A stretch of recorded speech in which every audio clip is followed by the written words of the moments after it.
더 이상 영적으로 방황하지 않는 우리 모두가 되길 기원합니다. 오늘은 제가 여기 있으니까 꽃밭에 온 기분이에요. 가슴에 있는 꽃도 꽃이지만 다 미녀들만 계셔서 이거 꽃밭이 아닌가 착각이 될 정도입니다. 우리 옆에 계신 분들하고 한번 인사하겠는데, 사랑합니다, 축복합니다.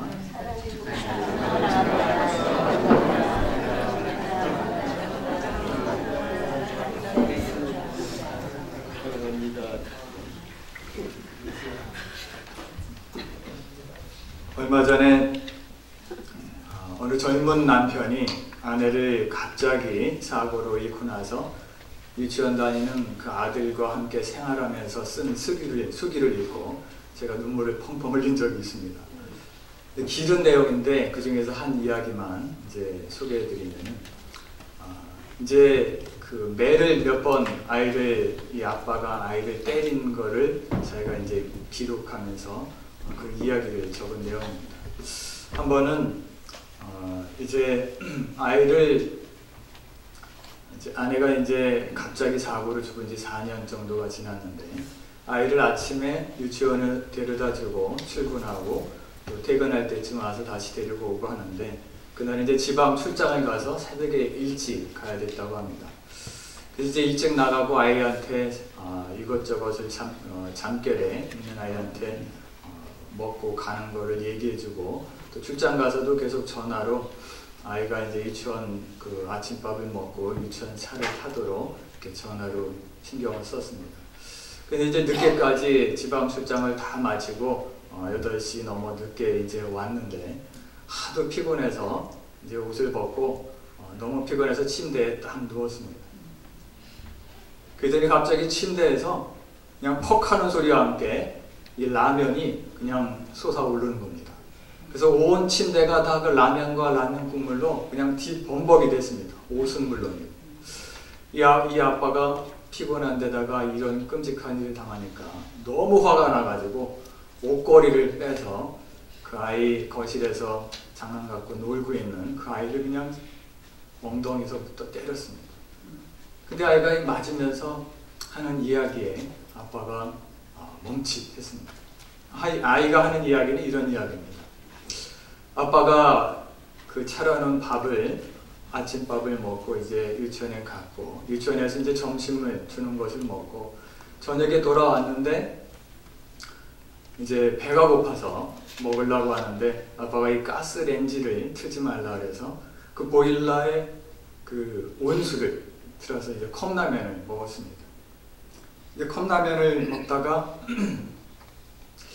배고픈 아빠가 생각이 나서 하나를 더 컵라면을 만들어서, 이 컵라면이 식으면 어떻게 할까? 그래서 그거를 그 침대에다 놓고 이불을 덮어놨습니다. 아빠 오면은 식지 않은 컵라면을 줘야지. 이제 그 이야기를 듣고 이 아빠가 아이 앞에서 눈물을 보일 수가 없으니까 화장실에 가서 물을 틀어놓고 엉엉 울었다. 그리고는 그 매 자국이 난 데를 이제 약을 발라주고 끙끙거리며 자는 아이의 모습을 보면서 그 아내가 떠난 빈자리가 얼마나 큰지를 수기로 쓰고 있습니다. 그 외에도 구구절절히 여러 가지 내용이 있는데, 이와 같이 우리는 그 가까운 데서 있는 그런 가족의 소중함, 이 공기가 없으면 1, 2분을 살기도 힘들지만 우리는 공기의 고마움을 모르고 살아가듯이 가족에 대한 소중함, 가족에 대한 고마움을 모르고 살아가고 있습니다. 또는 이 가정이 주는 소중함까지도 우리는 잊어버리고 살아갈 때가 있습니다. 실제로 가정은 아까 장로님 기도에서도 말씀하셨듯이 하나님께서 우리 인간들에게 준 인류 최초의 이 공동체, 인류 최초의 공동체가 바로 이 가정입니다. 5월달은 가정의 달이고 또 오늘은 마더스데이, 어버이 주이기도 합니다. 인류 최초의 공동체인 이 가정을 만드신 분도 바로 하나님이십니다. 창세기 2장에 보면은 최초의 결혼식 장면이 나옵니다. 야외 결혼식장은 에덴 동산이었고 신랑은 아담, 신부는 이브. 그리고 주례하시는 분은 이제 하나님이 주례를 하셨습니다. 남자가 주례사의 내용은 이런 내용이죠. 남자가 부모를 떠나 아내와 연합하여 한 몸을 이루지니라. 이게 이제 하나님의 주례사의 내용입니다. 우리가 살고 있는 세상이 황폐화된 세상이라고 합니다. 가족의 소중함도 잊혀져 가고 가정의 소중함도 잊혀져 가고 또 가정 안에서의 갈등과 반목은 또 도가 지나쳐서 그것이 이제 극단적인 방법으로 그래서 신문에 우리를 낳아서 우리의 마음을 안타깝게 또 하게 합니다. 우리가 살고 있는 그 세상이 그 같은 황폐해져 간팍해져가는 세상 속에 우리가 살고 있습니다. 이 가정의 달을 맞아 과연 또 우리 어버이 주를 맞은 오늘 과연 하나님이 기뻐하시는 가정, 하나님이 최초로 인류 최초의 공동체인 가정을 만드셨는데 하나님 무슨 뜻 때문에 가정을 만드셨을까? 또 하나님은 어떤 가정을 기뻐하실까? 또 2015년 우리 LA 살고 있는 이때 하나님은 또 어떠한 가정을 소망하고 계실까? 오늘 본문은 그 답을 우리에게 주고 있습니다. 오늘 본문은 수천 년 동안 이스라엘 백성들이 가장 사랑했던 성경 본문 중에 하나가 오늘 본문입니다. 들으라 이스라엘아, 히브리 말로 쉐마 오 이스라엘로 시작되는 그 이스라엘 백성들이 흩어져 있으면서도 전 세계에 흩어져 있으면서도 가장 소중하게 여겼던 성경 구절들이 바로 오늘의 말씀입니다. 하나님이 기뻐하시는 가정을 보면은 우리 첫 번째로 한번 같이 읽겠습니다. 시작.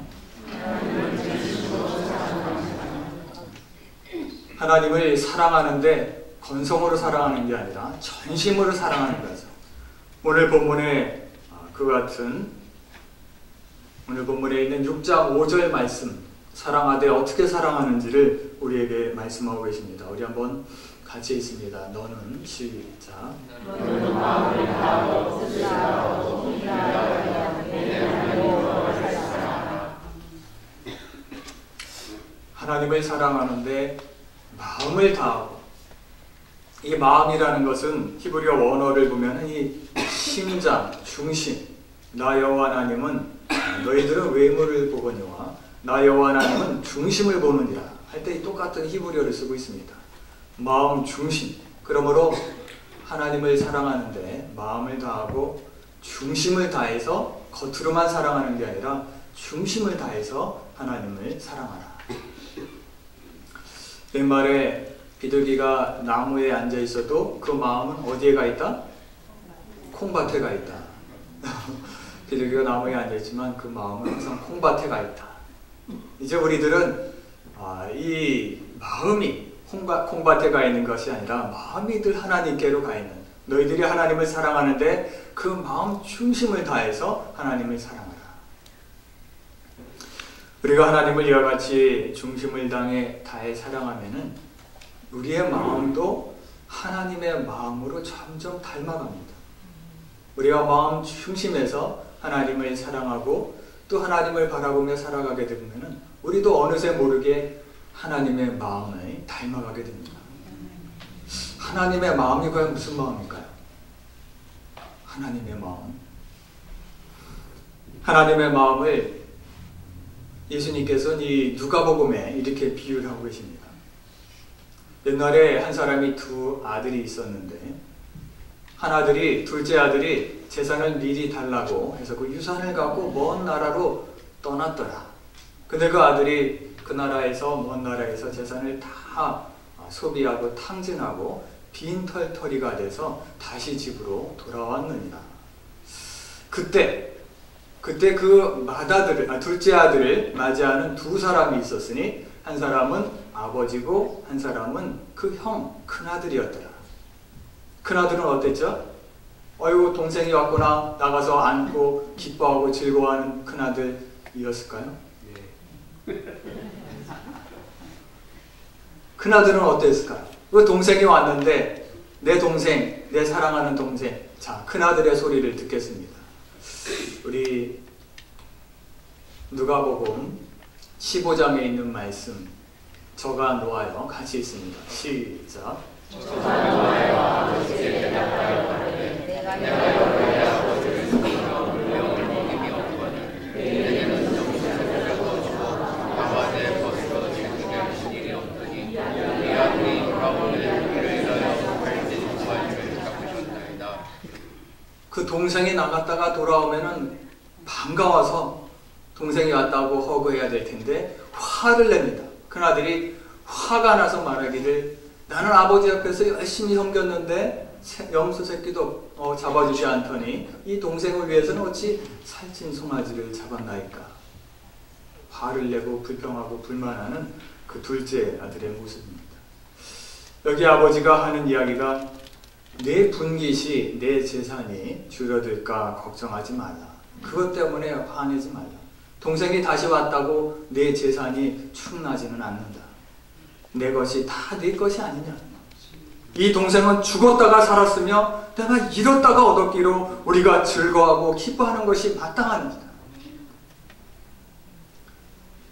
예수님께서는 이 탕자에 비유해 그 맏아들, 큰아들의 마음이 아닌 아버지의 마음, 아버지의 마음을 가지라고 권면하고 계십니다. 하나님의 마음은 아버지, 이와 같이 아버지의 마음입니다. 우리 가정에도 이런 자녀들이 있을 수 있습니다. 둘째 아들과 같이 집을 떠났다가 다시 돌아오는 자녀들이 우리 가정 속에 있을 수도 있습니다. 그때마다 우리는 그 큰아들의 마음으로 그 자녀들을 바라보는 것이 아니라 아버지의 마음으로 우리 자녀들을 바라보아야만 합니다. 우리 교회에서도 마찬가지로 이 둘째 아들과 같은 사람들이 있을 수도 있습니다. 물론 방탕하다는 이야기가 아니라 관계가 단절된, 둘째 아들과 같이 관계가 단절된 사람들이 우리 교회 안에서도 있을 수가 있습니다.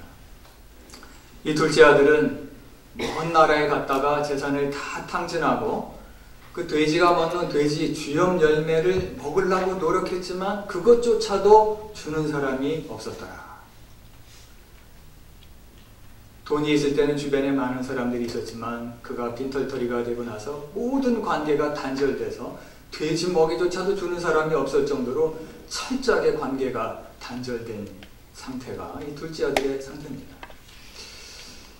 이제 전에 다른 교회에서 이 새가족 사역을 할 때 어느 장로님이 오셨는데 그분의 고백이 이렇습니다. 35년간을 이민교에서 한 교회를 섬기셨는데 이제 멀리 이사를 오게 돼서 이사를 와서도 운전하고 멀리 그 교회를 섬기는 교회를 다녔는데 어느 날 밤에 큰 사고를 당하실 뻔했다고 합니다.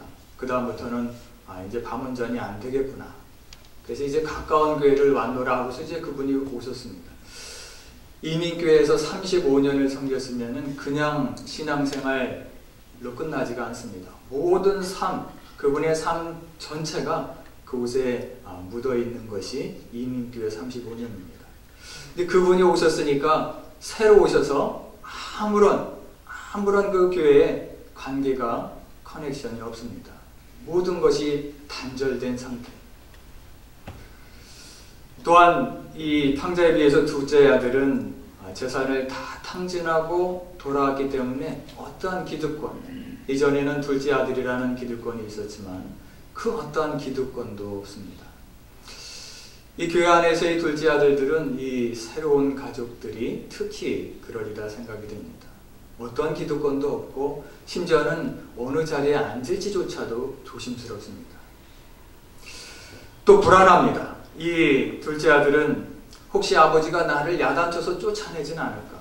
이런 유산을 탕진하고 방탕한 놈 하고서 쫓아내진 않을까? 이 불안한 마음으로 집으로 돌아옵니다. 이 새로 오신 새가족들도 역시 모든 것이 낯설고 화장실은 어디고 식당은 어디고 또 예배 시간은 어디고 모든 것이 낯설고 사람들도 낯설고 불안한 건 마찬가지입니다. 이 교회에서 또 다른 상처를 받지는 않을까? 이와 같이 교회 내에서도 둘째 아들과 같은 사람들이 있을 수가 있습니다. 큰아들의 마음으로 바라보게 되면 늘 경계의 대상입니다. 그러나 아버지의 마음으로 바라보면은 상거가 먼데 측은히 여겨 달려가 목을 안고 입을 맞추며 큰 환영잔치를 벌이더라. 이와 같이 어떠한 마음을 갖느냐에 따라서 전혀 다른 행동을 보이게 됩니다. 일터에서도 마찬가지입니다. 교회 밖에서 일터에서도 맏아들의 마음을 품으면 다 뭘로 보여요? 전부 다 경쟁자로 보여요. 전부 경쟁의 대상자들로 보입니다. 그렇지만 아버지의 마음을 품으면 달리 보입니다. 목사님들은 이런 마음이 있을까요? 없을까요? 자, 목사님들의 일터는 어디죠? 교회잖아요. 제가 이제 부목사로 사역할 때 다른 부목사님들이 많이 있었습니다. 이 부목사님들이 다 경쟁자로 보이는 거예요. 목사님들도 그럴 수가 있어요. 경쟁자로 보입니다. 그러나 아버지의 마음을 갖고 있으면 다 뭐로 보여요? 협력자로, 합력하여 선을 이루는 협력자로 보입니다. 아무쪼록 저와 여러분들은 이 가정이나 교회나 또 일터 어느 곳에든지 이 큰아들의 마음이 아니라 아버지의 마음, 하나님의 마음, 아버지의 마음을 소유하시는 저와 여러분들 되시길 기원합니다. 이제 마음을 다하여 하나님을 사랑하는데 마음을 다하여 중심으로 하나님을 사랑하라. 그리고는 성품을 다하여 하나님을 사랑하라. 이 성품은 히브리어로 나파쉬라는 히브리어, 뭘로 이렇게 둘러싸다, 생명, 뜻과 의지, 이런 뜻이 나파쉬입니다. 그래서 이 똑같은 말씀을 인용해서 예수님께서 첫째 되는 계명은 하나님을 이제 마음을 다하고 목숨을 다하여 이렇게 표현하십니다. 똑같은 구절을 하나님께서 인용하며 말하실 때 여기서 목숨을 다하여, 이 성품을 다한다는 것은 이와 같이 우리의 의지와 생명, 목숨까지도 다해서 하나님을 사랑하는 것을 의미합니다. 마음을 다하고 성품을 다하고 그 다음에는 힘을 다하여 하나님을 사랑하라. 이 힘이라는 것은 히브리어로 메오드라는 히브리어, 뭔가 열렬하게 능력, 힘, 부유함, 재산, 이런 뜻이 히브리어의 이 힘, 메오드에 있습니다. 그러므로 우리가 하나님을 사랑하는데 그것은 내가 갖고 있는 이 지혜와 체력과 물질과 권력과 그 모든 것을 다해서 힘을 다해, 어떠한 능력이든지 힘을 다해서 하나님을 사랑하라라는 뜻입니다. 우리가 이와 같이 마음을 다하고 뜻을 다하고 힘을 다하여 네 하나님을 사랑하라. 이것은 이제 강력한 선택의 여지가 없는 강력한 명령어로 쓰여지고 있습니다. 이와 같은 하나님의 말씀이 이스라엘 백성들에게 전달될 상황은 이제 광야 40년의 생활을 다 겪고서 가나안 땅에 들어가기 직전에 모세를 통해서 하나님께서 모세를 통해서 하시는 말씀입니다. 그 사람들이, 이스라엘 백성들이 들어갈 가나안 땅은 도시 문명으로 잘 발달된, 그리고 우상이 만연되어 있는 땅이 가나안 땅입니다.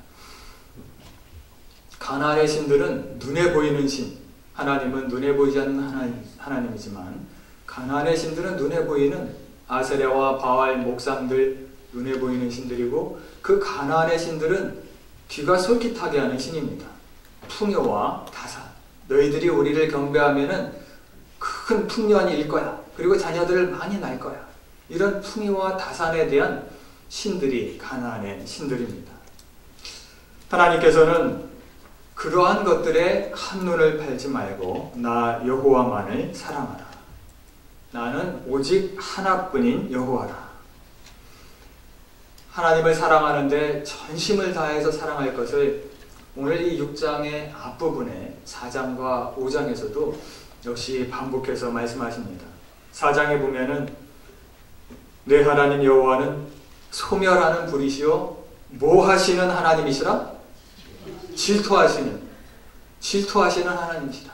하나님을 사랑해도 되고 안 해도 되는 것이 아니라 반드시 전심을 다해 하나님을 사랑해야 되는 이유는 나는 질투하는 여호와라. 그리고는 또 하시는 말씀이 5장에도 신명기 5장에도 10계명을 주시면서 그 질투에 대해서 말씀하십니다. 나는 질투하는 여호와라. 나 외에 다른 신들을 사랑하지 마라. 가나안 땅에 들어가더라도 그 땅의 신들이 너희들에게 풍요와 다산을 약속한다 하더라도 그 신들을 사랑하지 마라. 나는 오직 하나인 여호와 하나님이니 전심으로 나를 사랑하라. 5장에 있는 10계명을 통한 하나님의 음성을 다시 듣겠습니다. 그것들에게 같이 있습니다. 시작.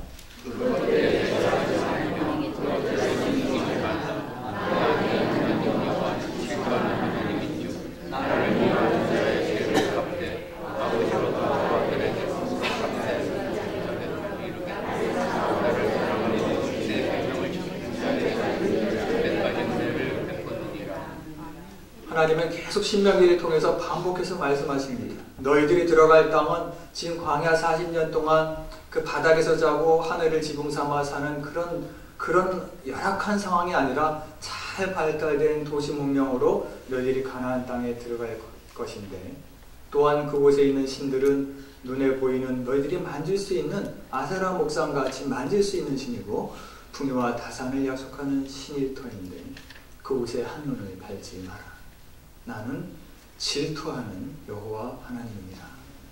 너희들이 만약에 나를 미워하는 자의 죄를 갚되 나는 질투하는 하나님인즉 아버지로부터 아들까지 3, 4대까지 이르게 하고 나를 사랑하는 자는 내 계명을 지키는 자에게는 천대까지 은혜를 베풀리라. 나는 질투하는 여호와 하나님입니다. 이 수천 년 전에 말씀하신 이 말씀은 온 시대와 장소를 떠나서 동일하게 우리의 삶 속에 적용되고 있습니다. 우리 주변에도 하나님을 전심으로 사랑하는 집안들이 저 어려움을 그 어려움 가운데서도 잘 극복하고 나중에는 자녀들이 잘 되고 또 각계각층에서 훌륭한 인물들이 되는 그러한 집안들을 우리 주변에서 많이 볼 수가 있습니다. 그렇지 않은 반대의 경우에는 잘 되는 것 같으면서도 결국은 안 되고 안 되다가 결국은 어려움을 당하는 집안들을 보게 됩니다. 하나님의 약속은 그때나 지금이나 시대나 장소를 떠나서 동일하게 우리에게 적용되고 있습니다. 신인찬이라는 분이 아버님의 유산이라는 글을 썼습니다. 아버님이 나에게 물려주신 유산. 제가 한번 읽어드리겠습니다. 부자들의 재산 목록에는 부동산과 비자금도 많고 지식이 있는 식자들의 서재에는 갖가지 전집과 사전들이 많이 있지만 내게는 한 권의 책밖에는 없다. 아버님이 고향을 떠나오실 때 가슴 깊이 간직해온 달고 오묘한 보배로운 생명의 말씀, 바다와 육지를 옮겨다니며 평생토록 머리맡에 놓고 즐겨 읽으신 성경책. 우리들 가운데 누군가 돌아오지 않을 먼 길을 떠날 때 누가 나의 빈 가슴 위에 이 한 권의 책을 놓아다오. 3, 4대로 이어지는 아버님의 유산. 저 여러분들은 우리의 자녀들에게 어떠한 유산을 물려주려고 계획하고 계시는지요? 하나님을 전심으로 사랑하시고 신앙과 믿음을 자녀들에게 물려주시는 저 여러분들 되시길 기원합니다. 하나님이 기뻐하시는 가정, 하나님이 최초로 만드신 공동체, 또 지금 이 순간에 하나님이 기뻐하시는 가정은 같이 한번 읽겠습니다. 시작.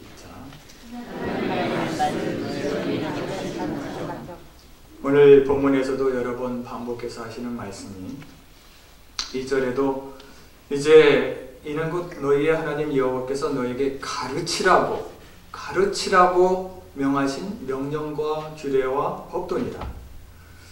그리고는 너희가 건너가서 차지할 땅에 생할 것이니 너 혼자만 그것을 배우는 것이 아니라 너와 네 아들과 네 손자들이 평생에 하나님을 경외하며 그 명령을 지키게 하기 위한 것입니다. 그리고는 또 7절에도 다시 또 반복해서 말씀하십니다. 우리 본문에 6장 7절 내 자녀에게 같이 있습니다. 시작. 내 자녀에게 부지런히 가르치며 지혜할 자식들에게 일을 때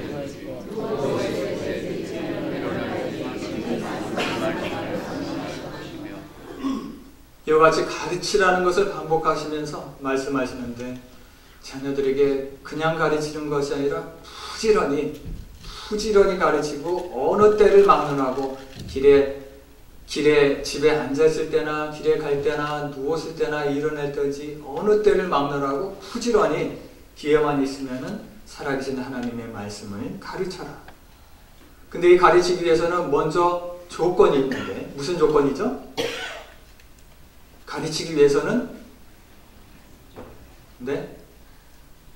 가르치기 위해서는 6절에 나와 있습니다. 오늘 내가 네게 명하는 이 말씀을 너는 마음에 새기고, 먼저 부모님들이 마음에 새기고 그것을 마음에 새기고 자녀들에게 이와 같이 부지런히 가르쳐라. 이 마음에 새기다라는 그 원어를 보면은 이 돌이나 또 나무에다가 글을 새겨서 도장을 새기듯이 그 똑같은 원어를 쓰고 있습니다. 마음에 이 하나님의 말씀을 도장을 새기듯이 새기다. 그런 것은 우리 각 사람들의 마음을 다스리며 삶의 원리가 되는 것이 우리의 지식과 우리의 세상적인 그런 경험과 또 감정, 이런 것이 삶의 원리가 되는 것이 아니라 우리의 마음에 도장이 박힌 하나님의 말씀이 우리의 삶의 원리가 되도록 먼저 너의 삶의 원리가 하나님의 말씀이 되고 신화 때를 가리지 말고 부지런히 자녀들에게 그 말씀을 가르쳐라. 이와 같이 말씀에 이끌려 살아가는 삶을 말씀하고 있습니다. 정말 이렇게 살아난 사람이 있습니다. 많은 사람들이 예가 있지만 그 중에 대표적인 한 예가 미국의 한 시골에서 자라난 한 젊은입니다. 어머니는 일찍 돌아가셨죠. 누나도 또 의지했던 누나도 또 일찍 세상을 떠났습니다. 가방끈이 짧아서 초등학교 1년도 제대로 다니지 못했습니다. 이제 조금 도예지에 나가서 이 잡화점을 경영하다가 크게 파산을 해서 그 빚만 갚는데 17년을 꼭 고생했습니다. 24살 되는 해 그 주에 의회 의원에 한번 나가봤다가 떨어졌습니다. 30세 되는 해 의회 의장직에 도전을 했지만 떨어졌고 32세에는 그 선거위원, 대통령을 뽑는 선거위원에 나갔다 떨어졌습니다. 36세에는 하원의원 공천을 받다가 떨어졌습니다. 47세에는 상원의원 선거에 나가봤지만 역시 떨어졌습니다. 48세에는 부통령 선거에 나갔지만 역시 떨어졌습니다. 50세에는 상원의원 선거에 나갔지만 역시 떨어졌습니다. 그러는 도중 안에 사랑하는 아들도 먼저 세상을 떠났습니다. 누구죠? 우리가 잘 아는 에이브라함 링컨, 16대 대통령이 된 에이브라함 링컨입니다. 미국의 이 신문 편집인들이 모여서 과연 역사상, 지금 인류 역사상 가장 존경받는 인물이 누굴까? 투표를 했습니다. 1위 누굴까요? 아니요. 1위는 예수님입니다. 감히 어디 예수님보다. 1위는 예수님. 그리고 2위가 바로 에이브라함 링컨입니다. 이분에 대한 그 책만 해도, 연구하는 책만 해도 5,000여 종이 넘는다고 합니다. 에이브라함 링컨. 미국뿐만 아니라 전 세계 사람들이 존경하는 링컨입니다. 그는 그가 자란 환경이 말씀을 가르치는 가정, 말씀을 가르치는 가정, 열악하고 가방끈이 짧고 엄마도 없는 상이었지만 말씀을 가르치는 가정에서 그 아이는 자라났습니다. 링컨이 어렸을 때는 그 어머니 낸시에 의해서 자기 이름도 쓸 줄 모르는 그 남편과 가난하게 살면서도 이 낸시 어머니가 이 아들 링컨에게 부지런히 성경을 읽어주고 또 성경 이야기를 해주고 또 성경을 가르쳐 주었습니다. 근데 10살 되는 해, 이 아이가 10살 되는 해, 뜻하지 않게 그 지역의 풍토병에 의해서 갑자기 병으로 세상을 떠나게 됐습니다. 성경을 부지런히 가르쳐 주었던 이 어머니가 아들에게 유일하게 남겨준 것이 무엇이죠? 성경책입니다.